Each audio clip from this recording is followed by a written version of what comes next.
Hello, everyone, and welcome to the Old Podcast. I'm Jodi Harrison Bauer, along with my daughter, Lexi Harrison. We are here to discuss aging and the beauty, the challenging times, the joys, and the bumps in the road that we might have. My daughter's laughing at me as I say all these things because my intro is different every single week. But we are here to talk about getting old. And I love talking about this with my daughter because we come from different perspectives. I'm 62 and she's 30. And obviously, we look at life a little differently. But I think that's really cool because I learned so much from my daughter, and I have an older daughter as well that I learned things from as well. But Lexi and Lexi is here today. Hello, Lexi. I was gonna say I was so happy that you didn't do the thing I where know. and my daughter Lexi, and then you paused for me to say hi. So I was trying not to. yeah, thank you. Mm. And you just did it. So I know, but how else do I introduce you to well, I'm gonna be speaking throughout. They don't need to I when guess the other so. voice comes in, they'll know it's Well, me. see, and that's the thing. Maybe it's a generational thing because you listen to all different kinds of shows, all different kinds of podcasts, and you know how the cool people do the intros, and I'm just not that cool person. I'm not cool about it. Just as many podcasts as I do. I know, but I can't try to be cool. I think I am pretty cool, but I can't be like super cool like I some don't of the think you're shows. trying to be. I just feel like so many shows have the exact same intro, and it's like soothing when the podcast starts to hear the host say the same thing. Well, you know what? And then you won't fumble it. This is our maiden voyage. I mean, if you listen to Fearlessly Authentic, my other podcast, I've got that intro down pretty down pat after Right. 3.5 years. You're right. It's been 3.5 years, and we had the same conversation at the start. And I would play you Yes. intros to other podcasts and say, see, they say the same thing every Right. Yep. And you told me not to repeat myself, which is something that I did and something I do. And I don't know if it's an age thing, the repetition of things. And I know that I repeat things like to my husband because I don't think he's listening to me. But I also repeat things, I think sometimes because I want to make sure I'm making a point. Yeah, you do repeat yourself. Do you this is not really related, but when you leave a voicemail and you say, hi, this is Jodi, and then at the end you say you can reach me at and you leave your phone number, do you do that? Almost all the time. So I do that too, and that's so embarrassing, and that's how you know that So we're lethal. both old, because you don't need to leave your phone number. They can see the phone number. You don't have to leave the phone number. Like if you open your phone and go to voicemails, you cannot even listen to the message and just call them back. That's true. Say, I think I learned that from like those Allstate commercials. Is it Allstate? Or maybe Geico, where Geico. turning Yes. to your parents. Yes. Yes. And they say, you don't need to say your name and your phone number twice. I'll say it twice. At the end of a voicemail, they have your number. They already have your number. Right. But doesn't it feel like, you didn't brush your teeth before you left the house? That's the autopilot. And that's what made me think about it with the podcast intro, is it Yeah. should just be like autopilot. Hi, I'm Jodi Harrison Bauer. Welcome to this week's episode of Fearlessly Authentic. Right. Just, like it should just roll off the tongue. And that's what happens when you leave a voicemail. It just feels like. Yeah. Yeah, definitely. Well, I haven't gotten the intro down pat. Yeah, I know what I want to say, but I also feel like I get what you're saying, Lexi, that just say the same thing. But to me, sometimes I feel like saying more. So that's just me. And, I get to the point. Way of rebelling. What's that? I think it's your way of rebelling. You think that I rebel. So this is something that Lexi and I have discussed. So Lexi has a lot of knowledge in the public relations field, let's say. And so she gives me a lot of guidance to things that I should and should not be doing. Or will send me things and say, check this out. This is something that I think could help you learn about this. And it's really, really helpful. But she gets frustrated with me when I don't do everything she says to do. And what I've tried to explain to her is that sometimes I don't have the confidence to do them, or I don't know how to navigate through by doing that. For example, and I know you have something to say, but for example, when I first started after Sports Illustrated happened in 2019, I knew that I had to start speaking more on and being more authentic. And then 6 months later, I started Fearlessly Authentic. But I was nervous not because I was hiding behind a persona that I was putting out on social media, but I didn't know what I wanted to say. And I think a lot of people who are on social media or want to say things don't know where to start. I think everybody. I agree with you. You knew what you wanted to say. You were just scared to say it. And that's what is so annoying. And if you never did what I said, that would be one thing. But you continue to ask me for advice. You then complain about the problem after I give you the advice. After you have not taken the advice, you continue to complain about the problem. I give you the same advice. True. And then about 1.5 to 2 years after I've given you the advice, you start doing it and it works and you act like it's some genius idea that you had. And no, you're absolutely right. We have been talking about every single day for 2 years. So that's why it drives me crazy. I don't care if you listen to me. If you didn't want to take my advice, that would be fine. I would stop giving you advice. But you continue to ask me, we continue to talk about it, and then eventually you do it and it always works. And you're like, it's just so crazy that people started listening to my podcast once I started promoting it this way. Like, oh, really? I wonder who has been telling you that on a weekly basis for 2 years. I know. And I think that so much of it, and that's what I wanted to start off the show with, Lexi and I talk before, well, I should say we text or talk before we get on the show, obviously, about the topic we're going to discuss today. And what I wanted to discuss today was not something she wanted to talk about, which happens literally every week. I pick a topic because she wants to come to the show as just the side person, and I have to lead it. As if you do all this prep work. You text me 20 minutes before the show. Well, because I don't know. I'm thinking about what I want to. This is the first time I've said no to a topic. Last time we had a disagreement, you suggested 5 topics for one 50-minute show. And I said the most we could do is 2. I think we should only do 1. We get to the end of the episode and you're like, wow, that just flew by. We really just talked about that one topic the whole time. That is so crazy. Do you remember what we talked about last week? No, that's probably something we should be better about, because I feel I'm very worried that we're going to repeat ourselves a lot and people are going to No, because what I do is before it gets sent out to all the streaming podcasts platforms, I go and I listen to it so I could really duh. Oh, I can't listen. You sent me a video of us and I refused to open it. How the hell can I write the description? What I should do is as soon as we're finished with the show. Yeah, you're here. I don't, because you know what? I'm going to tell you something. I did 3 ourselves look really bad. I did 3 interviews yesterday. I was a guest on one show and then I interviewed 2 people for Fearlessly Authentic. And it was from 2:00 in the afternoon until 8:00 at night. And the 7 p.m. interview I did was with a local news anchor who had a 5:00, a 6:00, and an 11:00 show. And when of course I didn't, I just touched up my makeup a little bit. I went to go put my lip gloss on and I thought, how the hell does this woman do this? And she's got 2 small kids. But I have to tell you, I am tired today. I am really, because getting ready for that interview, I was very nervous because she's a news anchor, speaks impeccably, and has interviewed people. And of course, it's just wonderful. You put a lot of prep work into your interviews. So I get exhausted. So it's like running a marathon for an hour. I think you should tread very lightly. You're going to compare talking on your podcast to running a marathon? No.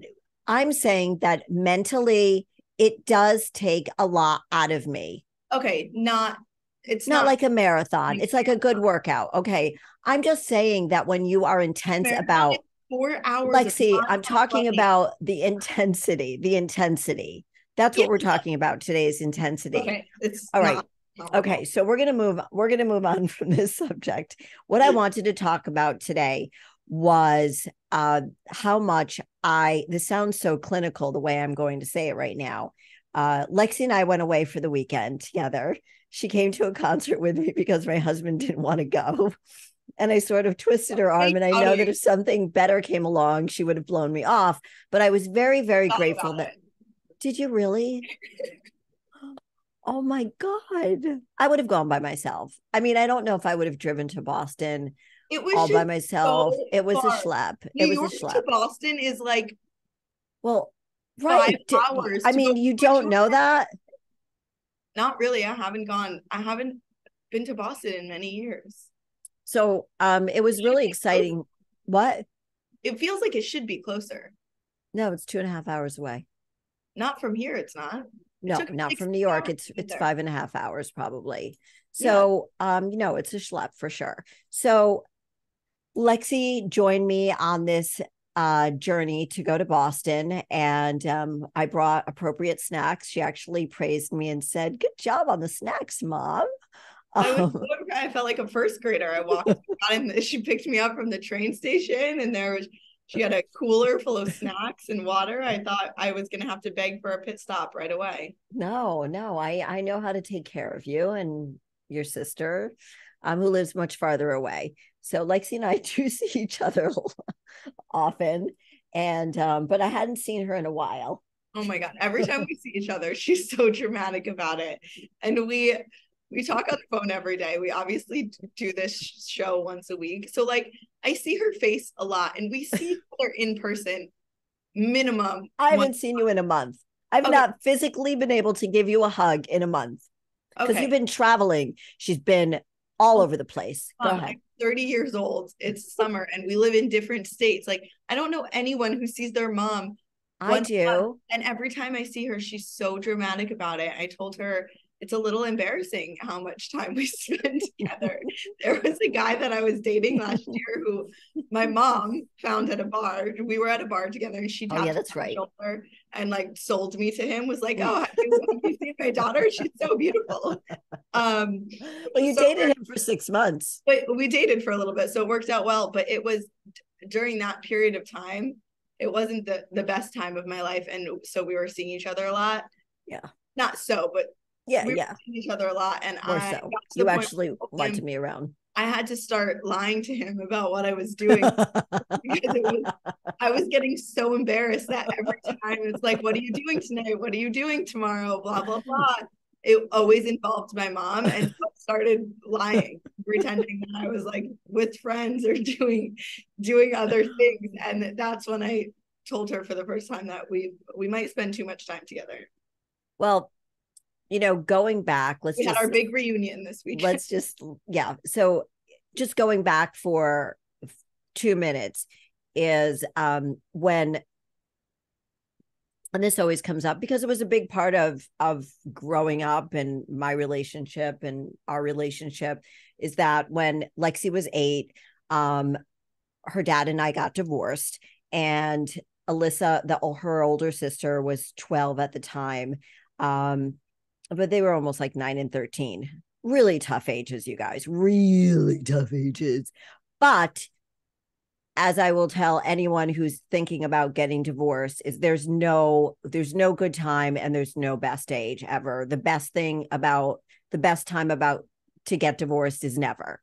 So hopefully whatever, it takes 2 people to work on the relationship, but that's not the point of this story. The point is that her older sister, who was like 13, left for college 5 years later at 18. And then it was just me and Lexi in the house together. And, Lexi and I were always very close because even though I'm close to both of my daughters as moms, as I'm sure so many of you can relate to, as moms, especially moms with daughters, you have 2 different human beings. They're both your daughters and they're both being raised by the same 2 people, but they're completely very different human beings. And all you hope is that you pass down the right morals and values to them. So needless to say, I I have a different relationship with each one of you. And Lexi, I hope Alyssa doesn't hear this, but Lexi is particularly special. Alyssa's my firstborn, and Lexi's particularly special because I had 2 miscarriages before her. So she's my rainbow baby. So she holds a special part in my heart. Alyssa holds a special part in my heart too, because she's my firstborn. So that was my point about our relationship. And you live closer. Alyssa lives farther away. So that is why we do see each other more, and why, you know, I could call your sister up and we could talk about anything, but it's just a different relationship. And I'm sure every mom listening to this can relate to that. I mean, you guys will stay on the phone for like 6 hours. I can't do that and stare at each other's faces. But I think Alyssa can stare at her face. I think that's why she likes to FaceTime. Oh my God. Can I speak? Yes. You think the reason our relationship is so special is from when I was a baby. And I think it's from the 4 years that I was in high school. Yeah. That we had our sorority house where it was just the 2 of us. And I did spend time with my dad, so I wasn't there all the time. Yes. But I spent most of my time with you, and it was just the 2 of us. And I think because I was in high school and I was a teenager, it just felt like we were friends. I don't know. It was a very weird, fun time that I feel like that's when we became it was an interesting dynamic. You knew I was still your mom, but you knew I was your best friend, which I think is a beautiful thing. But you still had your best friends, but you know your mom always has your back. I know. We're painting it as if I have no friends. Lexi has a fuck ton of friends. I have normal human friends who are yes, you do. So I wanted to talk about this today, is how much I value my relationship, since you're doing the show with me, value my relationship with you. Lexi does push me. She's hard on me. She pushes me to be the best person I could be in the things that I ask her that I need help with. But even, I think, you know, even in life, because as both of us have gotten older, we share more and more. I don't need to know everything that she does in her life, although you ask. I want to know. But I'm not that nosy. I'm not that mom that's like, tell me everything unless she wants to tell me. What? I think you are. I think you are. I think it's interesting that you don't think that. I mean, of course I want to know everything, but I don't demand it of you. I don't, because that would be really embarrassing. But my point is, I want to let you know how much I value our relationship, like as a mother and daughter and as individual women, and how you push me to be unafraid to take risks. Because I do get scared sometimes of taking some risks when I don't know how to get there. And you say things to me like, well, just do it, mom. You know what you want to talk about. And I'm just going to reference this for a minute. I know you don't watch The Bachelorette, but I was watching the finale on Hulu last night. And this girl is like 27, 28, 29 years old, The Bachelorette, and her mom and dad are there with her in Fiji. And it's between 2 men. She doesn't know who she's going to choose. And she looks at her mom. That was the video clip I sent you. Then Lexi sends me back. Stop sending me video clips. And I just didn't respond to her for the rest of the night because I was just exhausted. Okay. No, I'm going to pause this for a second, because my mom, who sends me a lot of texts a day, will sit on her couch and hold up her phone and record the TV playing in her living room. I don't know what's wrong with that. And then she will send me like a 7-minute long clip of her watching TV and not say any words. So because they're saying the words on TV. No, mom, if you sent me that clip and said, hey, I'm watching the finale of The Bachelorette, and the way that Charity is talking to her mom makes me think of you. Watch this clip. At least I have some context. She sends me that clip. I didn't even press on it. What am I going to... Mom, we literally just had this conversation 2 days ago. I said, stop sending me videos of your TV with no context. I almost didn't. And then I was so tired. I was just like, let me just send it to her. You were ignoring me when you didn't respond. I was ignoring you. because I was like, you were being a little bit of a bitch. So I was just like, I'm not responsible. Okay. So she just looks to her mom and she says, just tell me what to do. Tell me what to do. And I think I say that to you all the time. Right. You say that. And that's why I sent it to Lexi. Just tell me what to do. And as moms, of course, we want to tell our daughters exactly what to do. But what I loved about Charity's mom is she's like, I'm not telling you. I'm not telling you. And I thought the mom was a real, she's a very strong woman. She's like, I don't want to say names. I don't want you to hear my words. You have to make this decision yourself. And I think both you and I don't ever say to you, just tell me what to do, unless it's something I really don't know how to do. And you'll show me. Don't listen. I do listen. Everybody listening, I ask you to tell me what to do all the time. Do I say, just tell me what to do? And you do. You rarely do. Sometimes you do. Yeah, if I feel like you really, really don't have a clue. But here's the deal, is that everybody really knows what to do. They know what they want when it comes to a decision. Let's just say about a relationship. You always know what you want.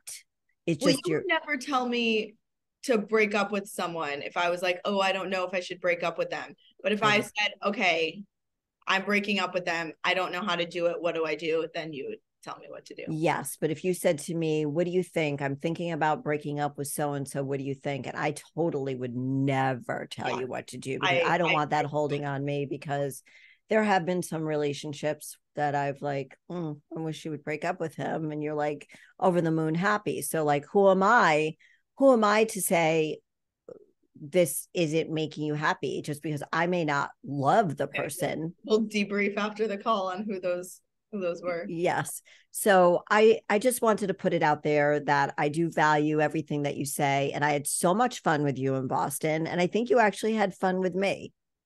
Yeah. Yeah. Yeah.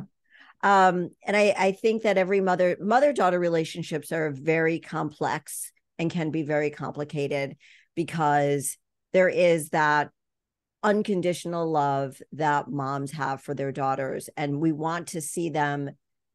I'm making a blanket statement about any mother who loves her daughter. Okay.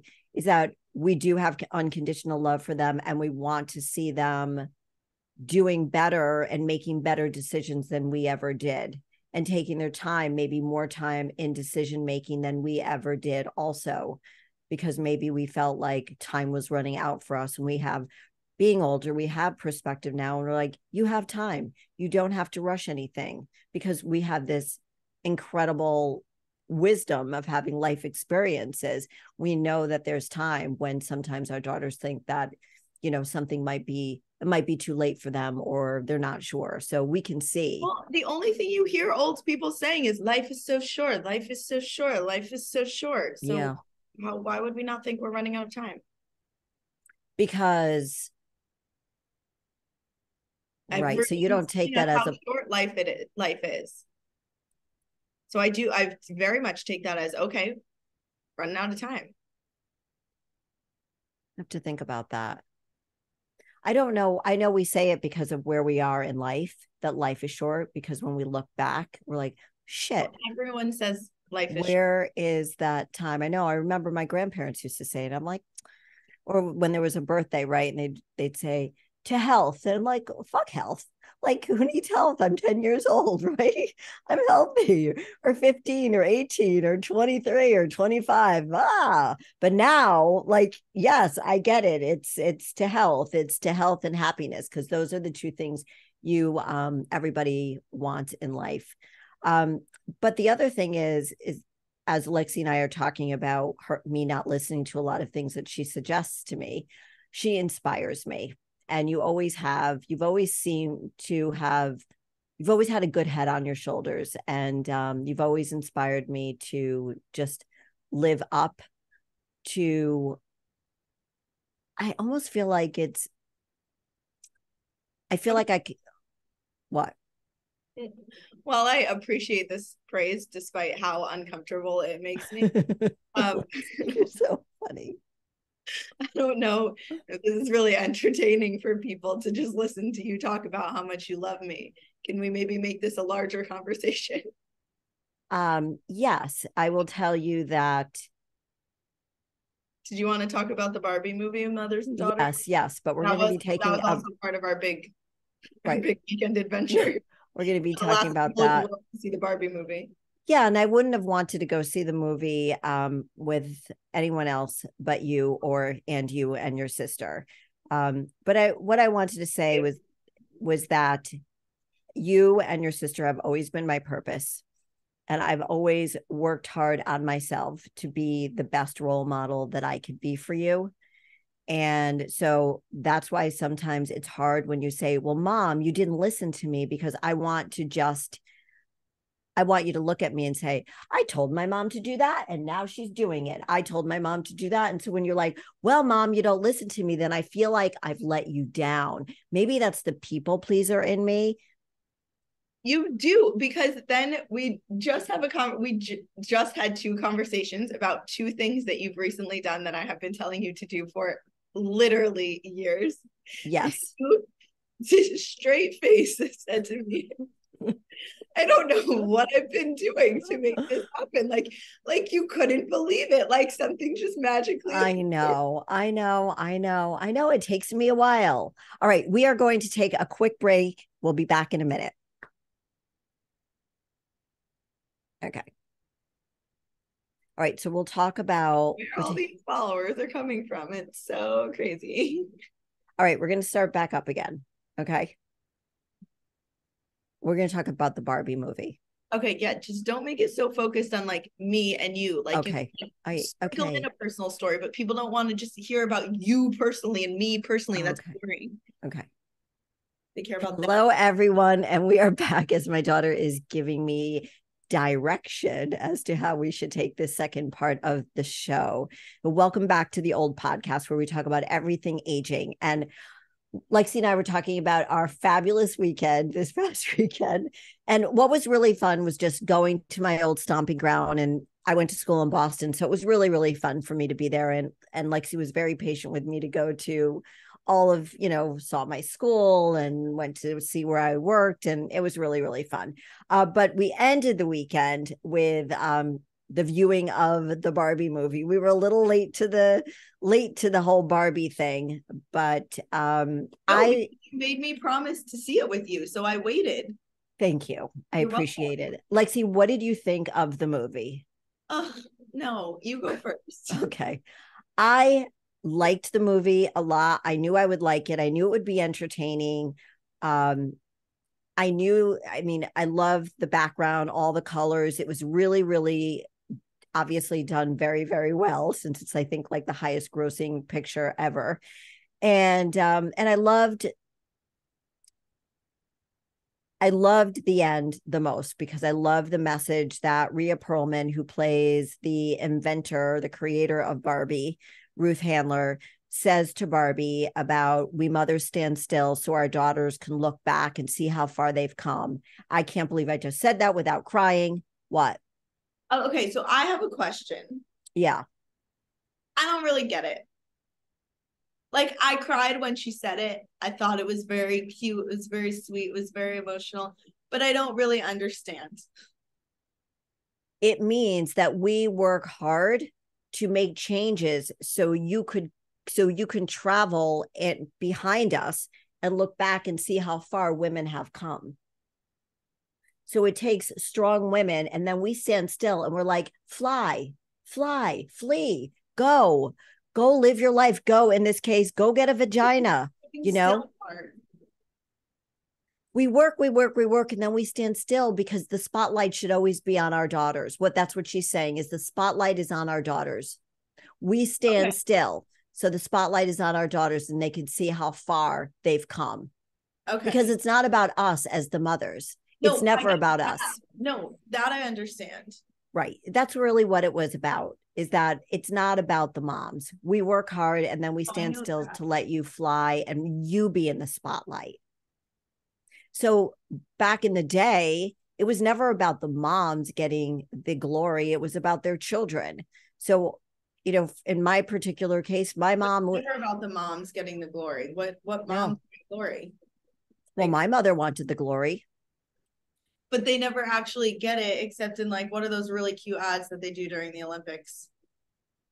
It's like a Procter and Gamble commercial. Procter and Gamble. Yeah, maybe. Yeah, maybe. Um, right. It's always That's supposed like to gay be. for the moms. Does that make sense though, what I just said?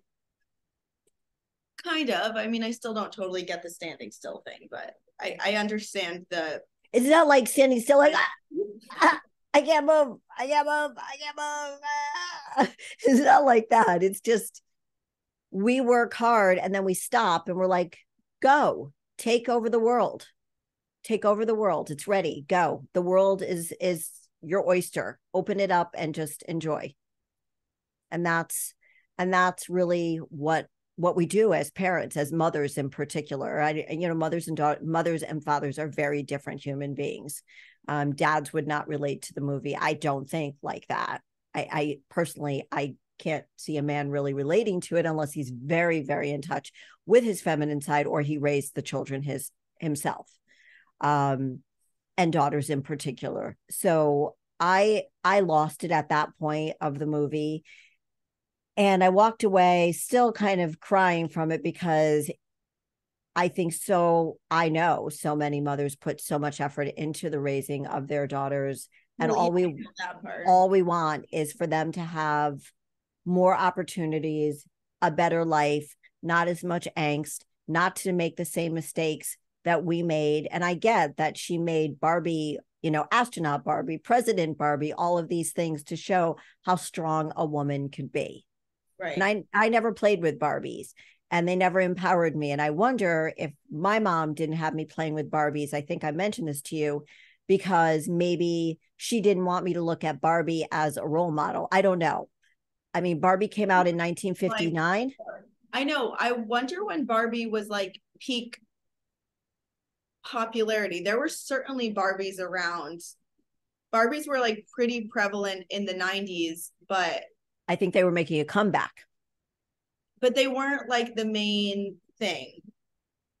Well, in the 90s, it was the American Dolls. Right. So I played American with American Girl. Dolls. That was also around when I was growing up. I never played with them, but that's when Bratz dolls were really big. And I think Bratz dolls kind of like overtook the Barbies a little bit. They were like the new slutty doll.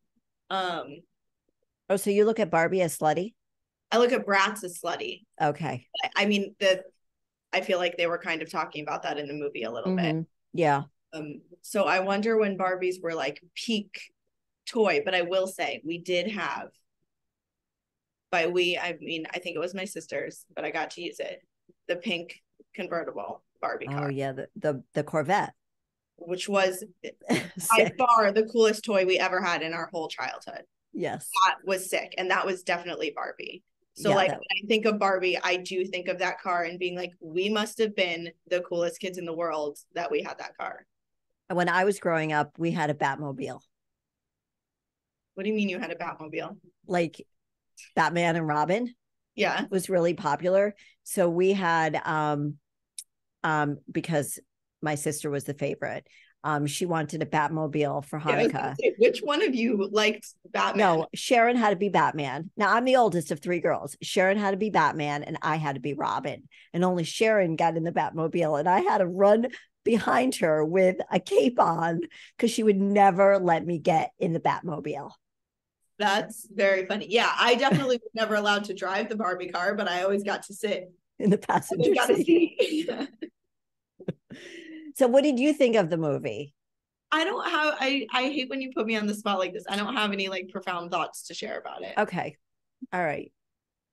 Well, I have a question while we're talking about like mothers and daughters, and something that you said earlier was that Liz and I have always been your passion, but that's not true because we weren't your passion until when we didn't exist. Right. So, not until 1989. Yeah. So what about life before then? Did you have kids and you were like, oh my God, I was living in black and white. Now it's color. My life had no purpose. No. I met you. Oh, that's a really interesting question. Look at you asking me a question. Before children, BC.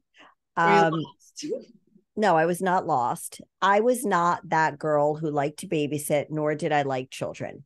Right. So my passion was working. I had a great job as a buyer, and I love working. What? Your passion was not working, Mom. Yes, it was. Okay. Lexi, I was working. I met your father. We were dating. That's all I did. Okay. That's all I did. I worked out. I dated your father, and I worked. Okay. I don't think working was your passion, Mom. It was just how you spent your days. They stopped paying you. You'd stop going to work. Right. So okay. What's your passion? You know what? I'll be honest with you. My passion was to make money.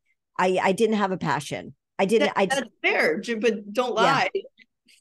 Well, I'm really passionate about my job at the department store. I was a buyer. Don't.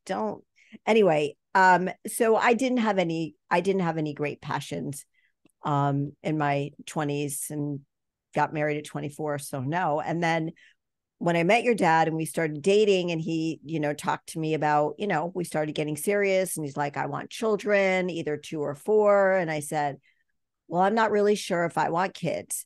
I cannot picture him with 4 children. That is so funny. No, me either. And I said, well, I'm not really sure. Now, granted, you guys, I'm 23 years old. And he said, well, I want 2 or 4. And I said, well, I'm not really sure if I want children. And he said, well, if you don't, then we should really end this relationship now.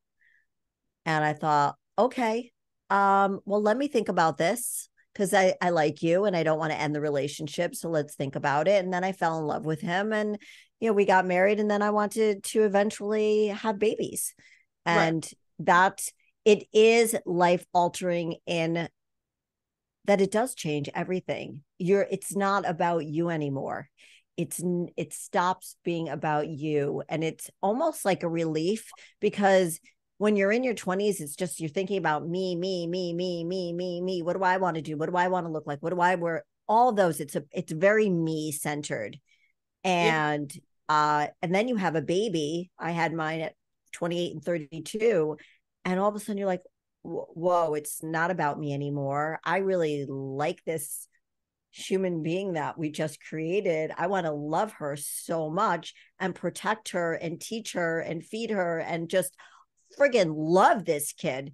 And it's so cool because it's no longer about you. You're like, but the bad thing about it that happens to so many women is that they get lost. Yourself, right. Right. They get lost. And that's the hard thing. And some women are like, yeah, it's okay. I'm still lost in my family. They don't say that, but they're lost, and they don't want to climb out or try to find themselves again. Yeah. And that's okay, because everybody has their own journey. But I got really, really lost. And this show isn't about that.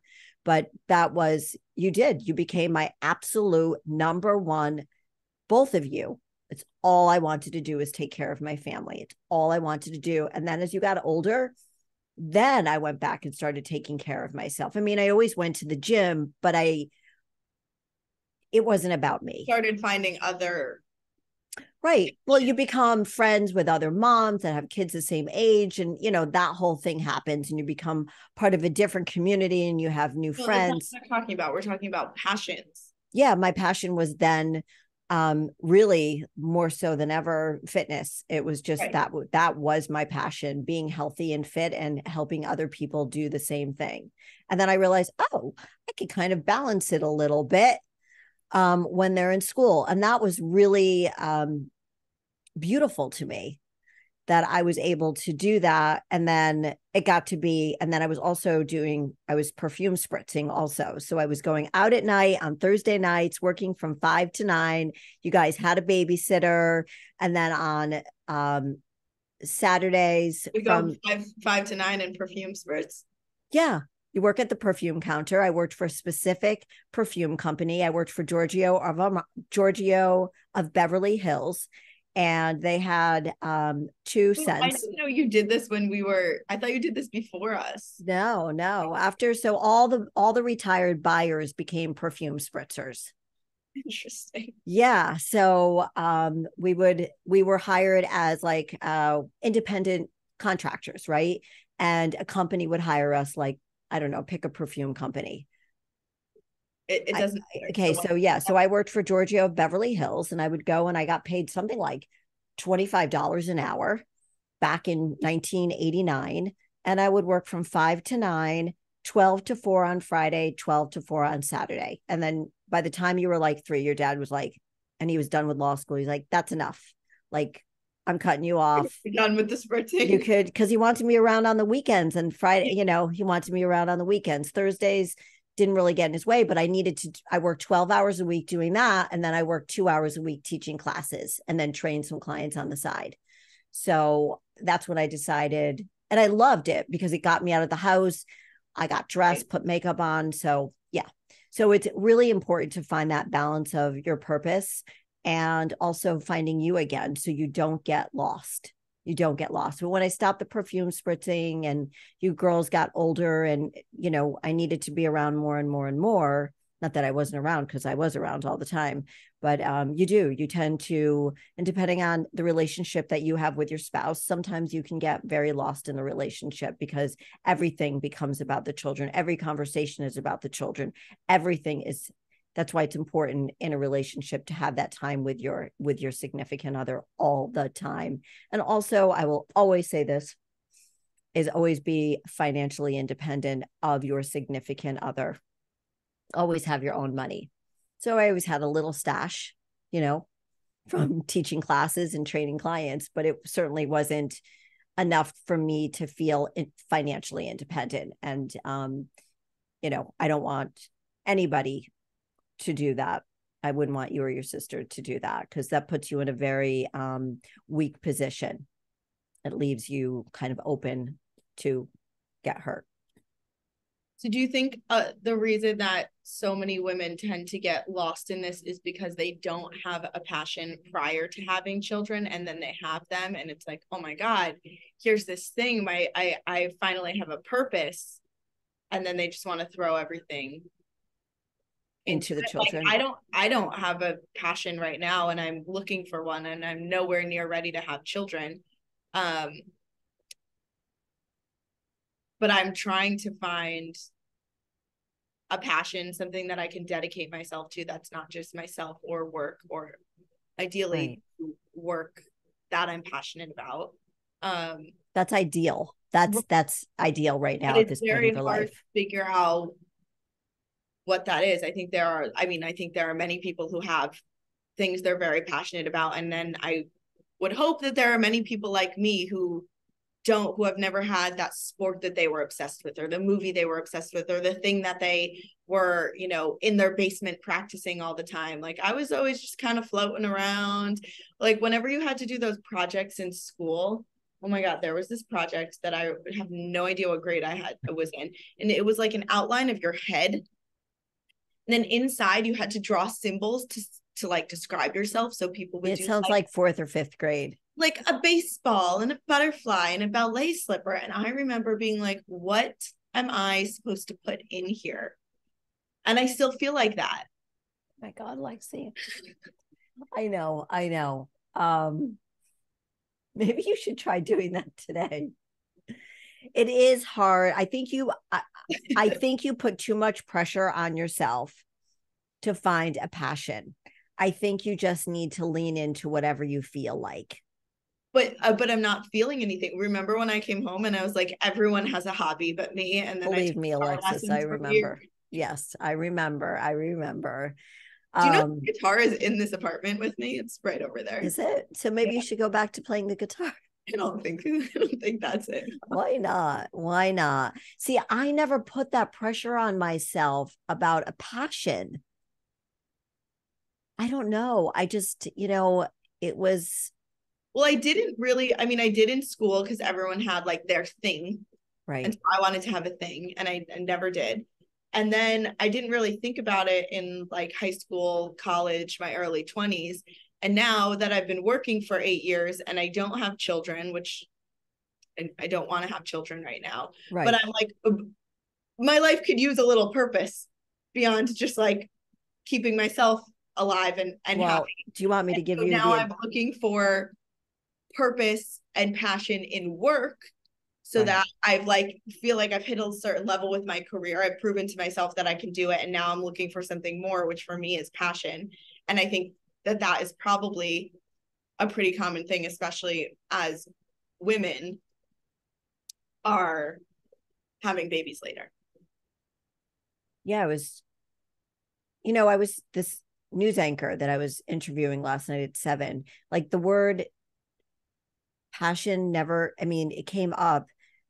She was always very passionate about being a news anchor, being on TV, and that was her passion.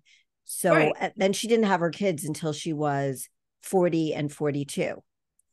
And now she's going through menopause with a 7 and a 9-year-old.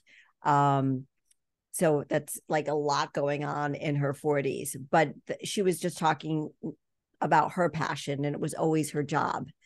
So, Right. So I'm saying, yeah.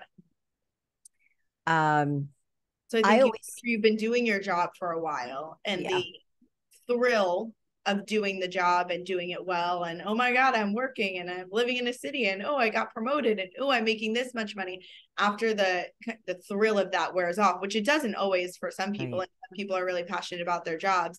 But I had hit that point where I was kind of like, I did it. The excitement of the passion for doing it, the passion for just working in general had kind of worn off. And now I was looking for, okay, how else can I make my work something I'm passionate about? Or find, a hobby. Maybe I'll be a passionate guitar player by next week. I always say for anybody who's looking for a passion and is struggling sort of like with this as you are, who do you want to help? So that's just something everybody who's listening right now, if you're trying to find a passion, I want you to think about, who do you want to help? Who do you see out there that might be suffering who you can help? Because any little bit of your effort can help that person. Or maybe you have, some type of, I can't think of, right. You can write music. You are musical, and you could go play music for little kids in cities. I don't know what it is. You can read. Like for me, I also volunteered at the dog shelter. Do you know that at the animal shelter in town, I went there and I read the dogs books. Yeah. Yeah, so like I was passionate about helping rescue animals. You read the dog's books? Yes, yes. Times did you do that? Twice? Like 3 times. But I mean, it was something I wanted to do. That's my point. It was something I wanted to do. And when I did it, I knew that maybe I was helping one dog fall asleep, and I felt great about doing something that made a difference, maybe. Right, right. That's something I know I do. I don't see myself sitting on the floor of a shelter reading dogs But but books, it's although I do love something, to rescue dogs in my life. yeah. I mean, so you never know. Maybe it's rescue dogs for you, Lexi, because dogs do love you. They love me because I'm not desperate for Because that love. So right, I can't you're change my very aloof to them. All right, so you don't have a big takeaway on the Barbie movie. And it told me, hey, we're gonna please prepare your take on the Barbie movie today. I would have. I wanted to mention also, when we were talking about the Barbie movie, and as I was coming up the stairs to get ready for the show today, I was thinking, I wonder if she realizes how tired moms get at a certain age. Like I'm 62. I'm getting tired. I'm really scared about that. That's probably I'm more scared about the tiredness than the giving birth. Well, having children is exhausting mentally and physically. Yeah, it sounds horrible, honestly. It's not horrible, but it's stressful, and that's why it's really important to have the right frame of mind and know what kind of partner you have that you're having this children with. Like your dad and I are both type A personalities, and needless to say, your sister she was just a little stressed out. You were more mellow because he was busier at work and I was with you more often, and I was more confident as a mom. But our first child, like I said, I'm a firstborn, so with the first child you don't know what you're doing. You're like, I'm just gonna go for this, and you lean in with your heart and your love, and you just hope that it pays off at the end, that your kid comes out okay when you stand still and you say fly, fly, and they fly. So it's but you do, I was, when I was walking up the stairs, I'm like, I don't know if you know Lexi realizes how tired we moms get because we put everything into our I children. do. I'm very scared for that. And I'm scared. Don't be scared. Don't be scared. You're going to be a wonderful mother one day. Tell me recently, including the doctor who removed my ingrown toenail. Can you share that story a little bit? We have about a minute and a half left. Okay, so I get ingrown toenails. I had one last week, so I go to the doctor to get it taken care of. And I don't know why I thought that he wasn't going to do anything, but he tells me that he has to give me the needle. And if you've ever had anything done to your toe, they do like some sort of surgery to make ingrown toenails not grow back, in which they stick 3 giant needles into your big toe. And it's terrible. So I thought that's what he was going to do. There was just one needle. I cried. I asked him for a bag. I told him that I vomit on doctors all the time. I would in fact need a barf bag. It wasn't a joke. He got me one and he was laughing at me. And he was like, I do this on literal babies. Like, you're going to be fine. And I was like, I have no pain tolerance, in case you can't tell from the fact that I'm crying. And he was like, what do you mean? You're a woman. And I was like, yes, I know. I'm totally screwed when it comes to giving birth. Oh and my God. Like, basically, yeah. And then a couple months ago, I got another hole pierced in my ear, and I also cried. The girl looked me dead in the eyes and said, do you want to have children? So yeah, people seem to really be rubbing that one in my face recently. That's so weird. I forgot about that girl that said that to you. But when you left the doctor's, yes, I know it's going to hurt more than this ear piercing. But wait, the doctor was like, he was Jewish, right? And he was like, had to go to Shabbat or something like that. And he's like, are you like, tell that was really like, I gotta go. My seeds are here. I have to do the fill-in. And I was like, okay. And you did. It wasn't even an ingrown toenail. No, it was. And I asked him how long it was going to take, and he said less than 3 seconds. I thought he was doing the surgery. He just clipped my toenail. I love it. That's the cutest story, because Lexi was, yes, she vomited at every doctor's office until you were about 7. We had a barf bag. We had a garbage pail or a bag right there, because you get So I tell doctors that, and they don't believe I'm grown up. Well, now you could get your own blood done all by yourself, and I don't need to be there for you. Oh, I'm good with the blood. The blood's not bad. Wow. Because I know it doesn't hurt. It's the anticipation of pain that makes me nervous. So now that I've had blood drawn enough times and I know it doesn't hurt, I just can't look. I bet when you have children, you are going to just pop that kid out. I don't know. Well, my toe doctor said, make sure you get what's the thing where they numb you? Epidural. Yeah, I was like, oh, don't worry, doc. I'll be on all the drugs. Like, people are talking to me as if I'm pregnant. I am single and living in a studio apartment. There are no children on the horizon. Oh my God, I love you. I am so lucky that you are my daughter and that your sister is my daughter. I am a very lucky mom. And as I said at the beginning of the show, my daughters make me a better person. They have from June 13th, 1989 and March 2nd, 1993. These 2 women have made me, what? Don't make what? You need to drop our birthdays. Stop. And they love to give me a hard time, Lexi especially, because we're so close and she gets tired of me. But really, Lexi, you really do make me a better person, and I love you and I respect you, and you could keep telling me what to do. And when I don't listen to you, understand that it's because I'm just nervous about taking that risk. And that is something I'm trying to teach you and teach other people, is to be fearless and authentic. And as you taught me, Mom, be authentic, be your authentic self on your platforms, and people will see you for who you are. But it's scary. And I just want to thank you for pushing me, and that I love you, and that a mother and daughter's relationship is very special. And I'm just very grateful for the relationship that we have. And I'll see you tomorrow. I'm kidding. Any last words, Lex? No. Okay. All right. What? So love you. I love you too. And thank you so much for joining us on the Old Podcast. Please remember to rate, review, and subscribe. You can find us at the Old Podcast on Instagram and Facebook. And you can find me on all platforms, social platforms, at Jodi Harrison Bauer.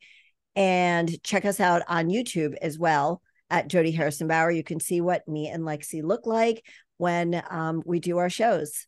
So until next week. On those social channels that you're giving out? What am I doing? Have you started posting on those social channels? Yes. They're being uploaded weekly, Lex.